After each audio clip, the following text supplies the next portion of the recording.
Welcome and thanks for joining us. My guest today is Travis Rosiek. He's the Public Sector CTO, Chief Technology Officer at Rubrik. Travis, good to have you with us. Hey, good to be with you, Tom. Looking forward to the discussion. And I want to start with the difference between resilience when it comes to cybersecurity, resilience on your network and on your resources, versus simple intrusion detection or intrusion prevention. They're related, but not really the same thing, are they? No, they're definitely it's kind of like the Married with Children theme song. You can't have one without the other. So I think organizations really need to have both. You know, the attack prevention detection is very much the cat and mouse game. So it's just constantly trying to keep up with the adversaries who have no constraints. So they're going to try every possible way. So you have to be able to get into your environment. So you have to have a way to have enough visibility to be able to build detection around it. And usually, the fact that they're moving to AI, the speed of that detection usually means that you're not going to stop the attack. It's still going to get through. So if we've seen record vulnerabilities, lots of 0 days in the last year, we almost can't stop the adversaries. So you need to have something that is your last line of defense. Um, it's not so much if anymore, it's when they get in and actually do something pretty nasty. So you've got to be able to survive that and recover from it. So that's what the resilience and cyber recovery is. Right. So you're really talking zero trust, which is the assumption of intrusion. And then how do you stop things once they're in? That's really what the resilience is all about. Yeah, that's one of the underlying premises. So I think zero trust architecture and cyber resilience go hand in hand. I don't think you can divide or divorce the two. All right. And I want to talk about your experience in the public sector. You have said that state and local governments or non-federal governments tend to be more resilient when it comes to their cybersecurity than federal agencies. Give us the hows and whys. How did that come about, and what does that look like? Yeah, I mean I would say it's based on lots of observations across both sets of organizations. Um, and what I've really seen is because the federal government doesn't pay the ransom, they're not getting targeted with ransomware attacks. You can't avoid a ransomware attack, or you can't not detect it because production is down and access to the data. So your customers, your constituents, are feeling this denial of data. So that loss of service is directly affecting public or private sector and state local government entities. And what driving that change of more cyber resilience and maturity is those organizations are constantly feeling that pain and they're being forced to adapt. They also have another driver, not just compliance requirements, which the federal government is overly reliant on, in my opinion, but the cyber insurance industry. So for these state, local government and organizations, higher ed, K to 12, things like that, for them to get cyber insurance, they also have to have security controls capabilities like cyber recovery capabilities in order just to even get or maintain cyber insurance. So all those factors in general, feeling the pain, not being unaware of successful attacks, and then also the financial driver is forcing them to adapt way faster than the federal government. And that's something I would probably, if you would ask me during my government career, I would have probably thought you were crazy. So Interesting. Yeah. So there's a little bit more motivation than you might say at the state and local level than it's there is at the survival. federal. Yeah, 100%. Yeah, and 100% interesting that survival. they do tend to pay the ransom if they get caught. I mean, we've seen this in news reports over the past number of years, whereas the federal government, I think that's a key differentiator, is whether you're willing to pay or not. Well, W- if they're using Rubrik, they usually don't have to pay the ransom, knock on wood. So, All right, good. We'll keep that in mind. And also, let's bore in on the military, U.S. defense and national security. And this is becoming a critical strategic issue for them. Fair to say, cybersecurity and that resilience as much as any of their kinetic systems that they operate. yeah, I mean, I think at least my hope and kind of my soapbox is trying to drive the military leadership, policymakers to see cyber resilience as one of the key pillars of military strength. So, denying the cyber success of an adversary is a strong cyber deterrent strategy. Just trying to initiate some attack back at that organization, um, especially when there might be an AI agent initiating the attack. Those types of attacks aren't really going to deter them. So I think the ability to, did I achieve my objectives, from the cyber adversary's perspective? Did I disrupt their systems enough for me to have a benefit? And if you initiate a cyber attack, um, and it's successful, their systems go down, they lose data, but they bounce back within minutes or seconds or a couple hours, or they're down for 3 months. Like that calculus on their, when they're determining what the deterrence strategy is and if they should execute an attack, is dramatically different in my opinion. So the ability for the organizations to bounce back within minutes, seconds, hours, is going to be a tremendous deterrent strategy, but also ultimately drive to military dominance because we can still be successful in delivering our mission. Right. And it's true that all of the weapon systems are becoming much more networked. If you look at JADC2 and if you look at Golden Dome, two of the big famous, signature projects, and also all of this activity in training different levels of drone warfare, it's all software integration. Yeah, And so I guess, all those things you just mentioned are using, they're trying to accelerate the use of artificial intelligence. Any use of artificial intelligence is using the IT infrastructure that's been in place for decades that we've struggled to protect. So, we're just passing that risk directly into the AI system. So it's I would say more than interconnected. yeah, and that It's dependent. deterrence idea is kind of overlooked sometimes, I think, because if the enemy is saying no matter what we do, we can't stop them from doing what they're doing software wise, that is deterrence right there. I believe so 100%. And I haven't heard it mentioned enough. The strength of, historically, the offensive approach, hacking back, attacking back, taking out infrastructure has historically been the public strategy. I do believe that now a unsophisticated threat actor with a little bit of money or Bitcoin can obtain very sophisticated cyber weapons and capabilities such that you can't know who all potential threats are and where they're coming from. And the ability to initiate preemptive strikes on those is going to be very difficult going forward. When And when, is when some of those adversaries could be AI agents that spin up in milliseconds. and what kind of audience are you getting for this message? Is it sinking in, do you feel? They haven't been falling asleep in some of my talks, so I hope it's sinking in.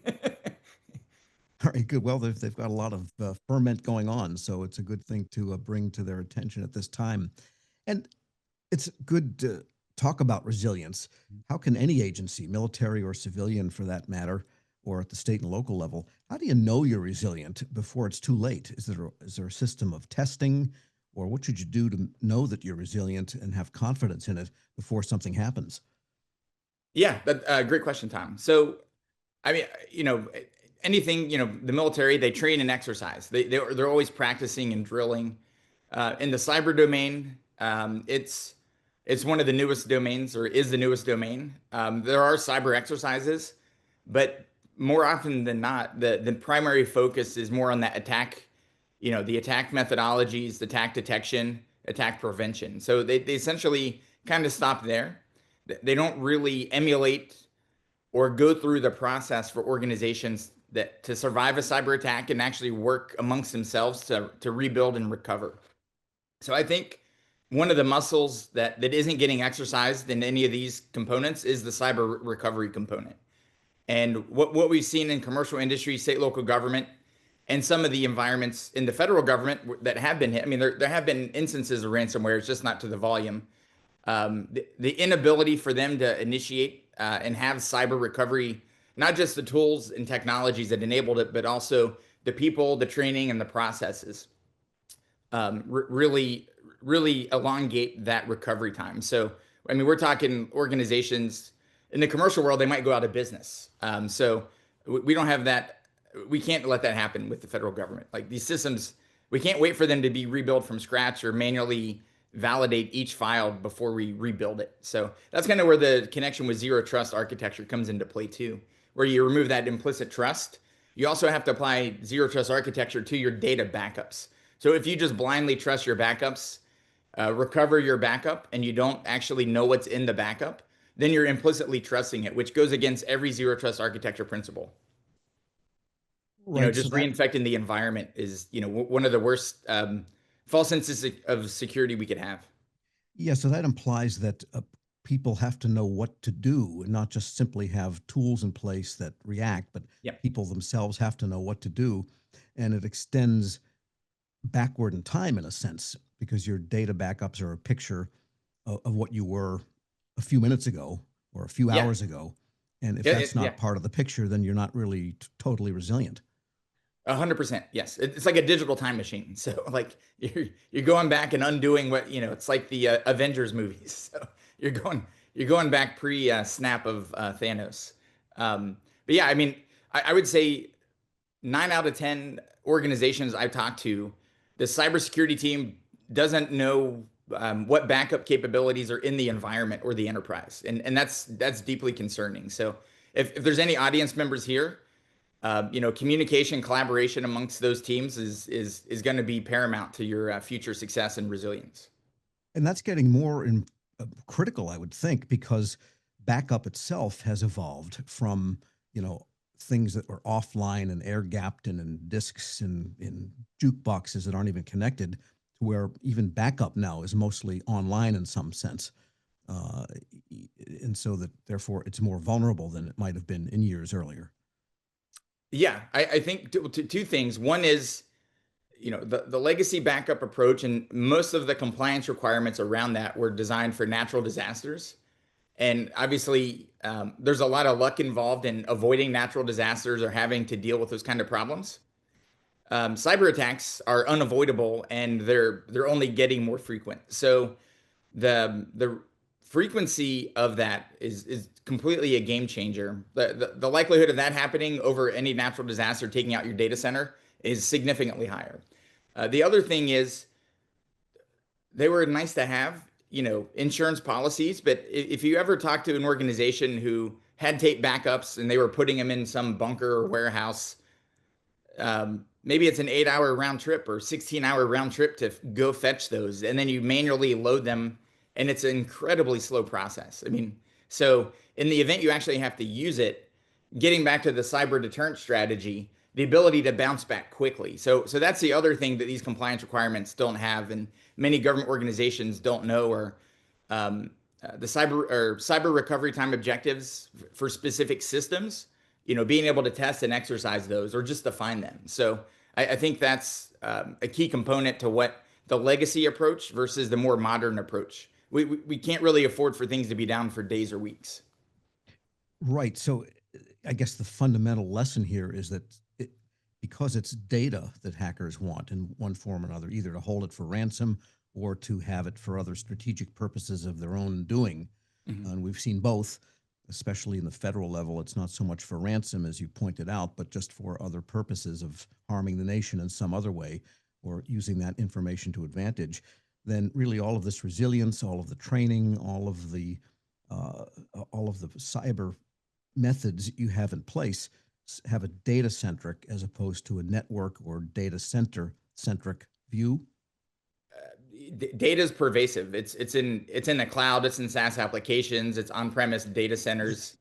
um, it's hard to keep track of, right? So that's the visibility of the network, the data, the users, the systems is kind of what zero trust architectures, the foundation to be able to do anything, you have to have that visibility. So the visibility of the data is a core component. And a lot of organizations, have struggled with the data.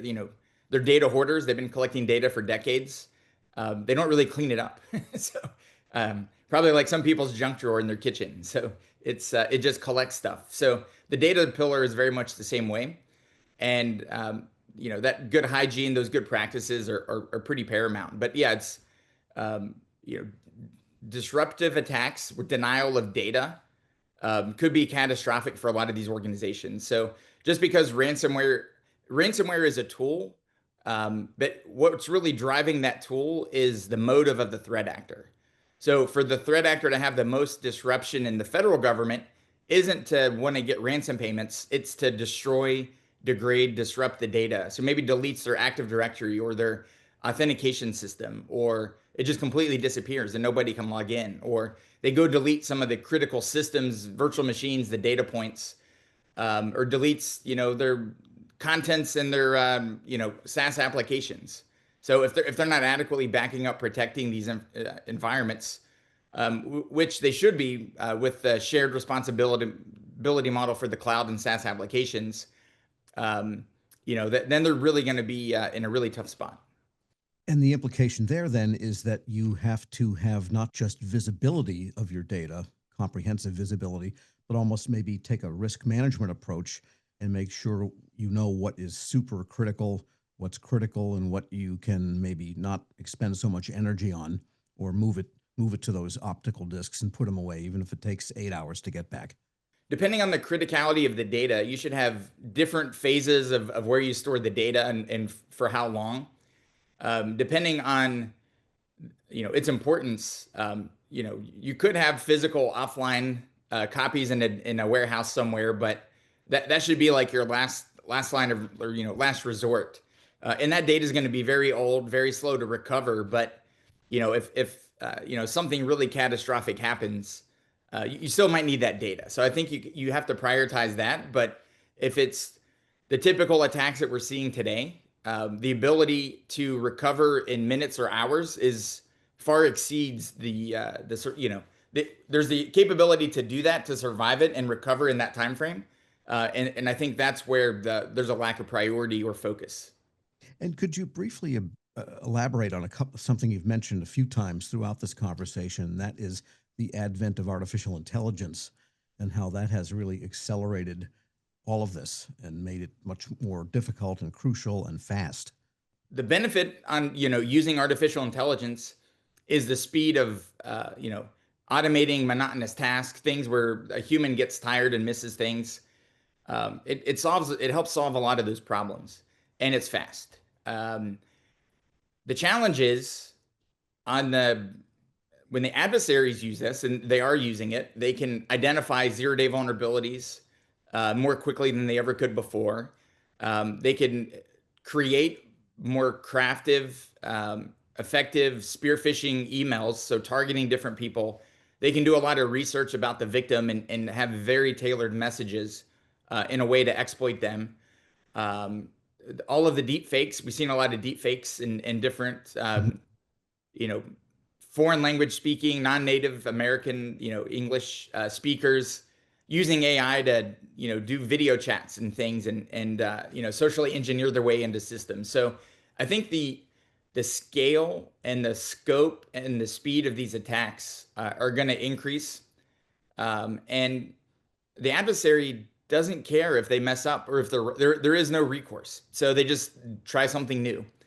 And that's going to allow them to, I believe, advance their abilities much faster than the defenders. So the defenders are always afraid of something breaking.